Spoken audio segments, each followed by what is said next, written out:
Gouvernement d'union ou élection, ce sont vraiment les deux options. Israël s'enlise dans la crise politique.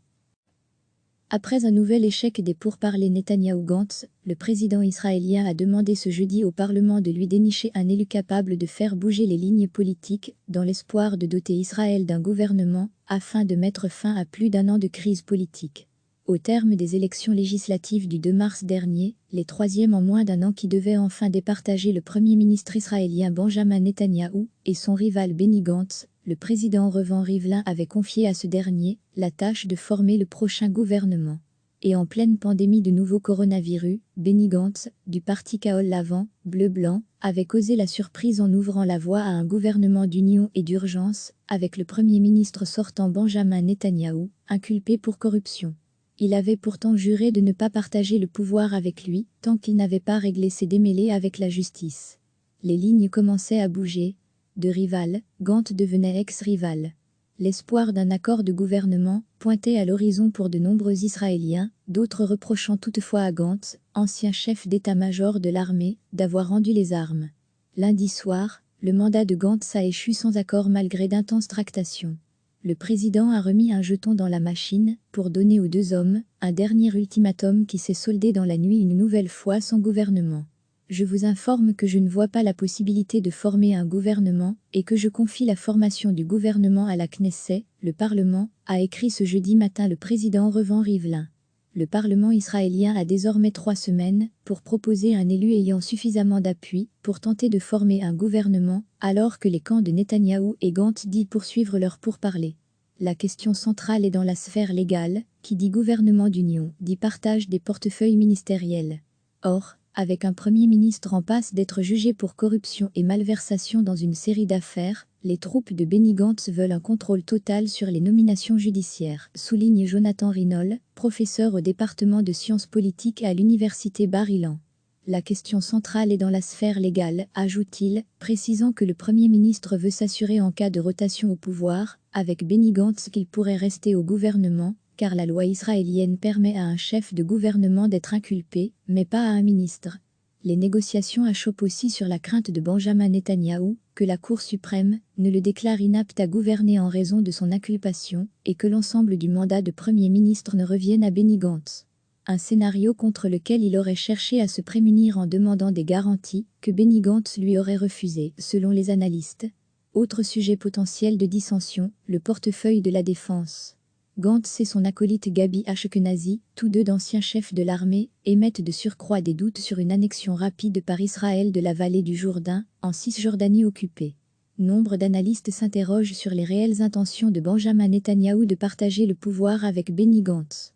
Surfant sur des sondages d'opinion très favorables, qui plébiscitent sa gestion de la pandémie, Israël ayant été nommé le pays le plus sûr face au virus, devant l'Allemagne, selon une étude du consortium DKV, le Premier ministre pourrait jouer l'attentisme, afin de provoquer une 4e élection, et rester d'ici là aux commandes du pouvoir. Gouvernement d'union ou élection, ce sont vraiment les deux options, d'autant qu'en pleine période de confinement, il est difficile d'envisager à court terme un scrutin.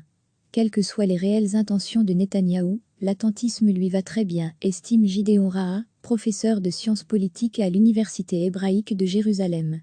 En attendant, le Premier ministre peut faire monter les enchères pour accepter de partager le pouvoir, tenter de rallier quelques députés afin d'obtenir une majorité et obtenir par un vote l'immunité judiciaire, ou encore fourbir ses armes pour de nouvelles élections, sachant toutefois que son regain de popularité pourrait d'ici là s'éroder.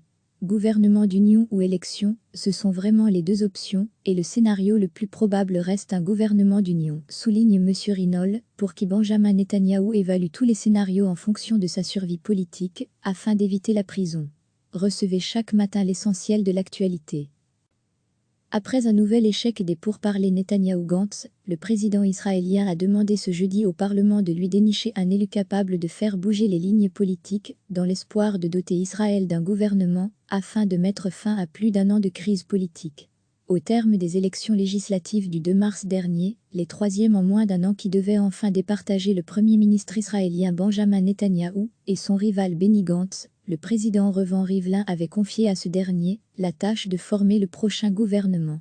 Et en pleine pandémie de nouveau coronavirus, Benny Gantz, du parti Kaol Lavant, bleu-blanc, avait causé la surprise en ouvrant la voie à un gouvernement d'union et d'urgence, avec le Premier ministre sortant Benjamin Netanyahou, inculpé pour corruption.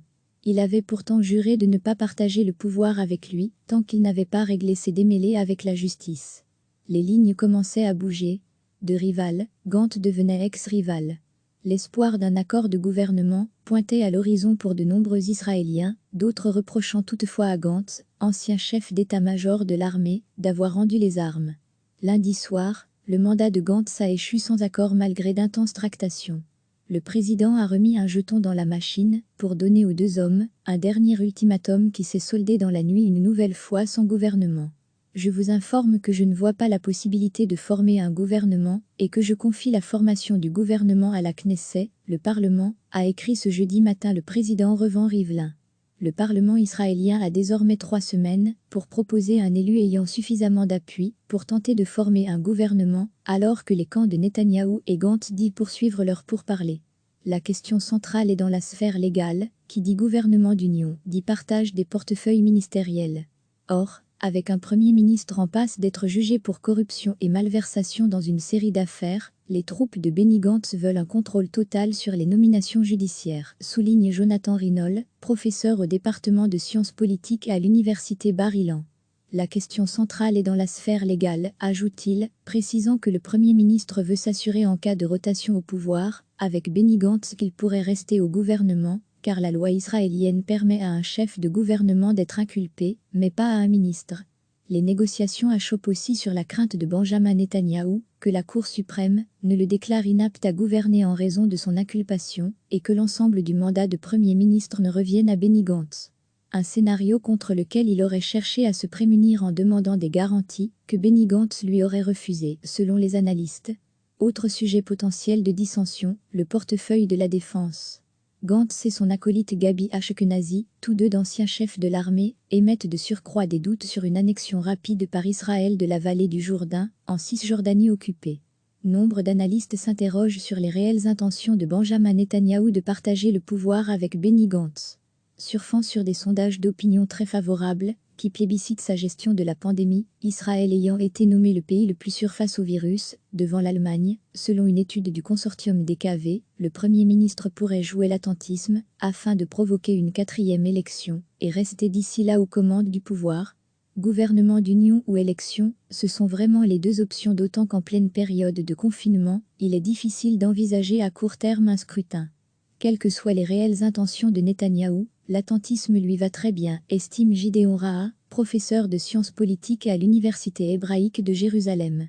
En attendant, le Premier ministre peut faire monter les enchères pour accepter de partager le pouvoir, tenter de rallier quelques députés afin d'obtenir une majorité et obtenir par un vote l'immunité judiciaire, ou encore fourbir ses armes pour de nouvelles élections, sachant toutefois que son regain de popularité pourrait d'ici là s'éroder.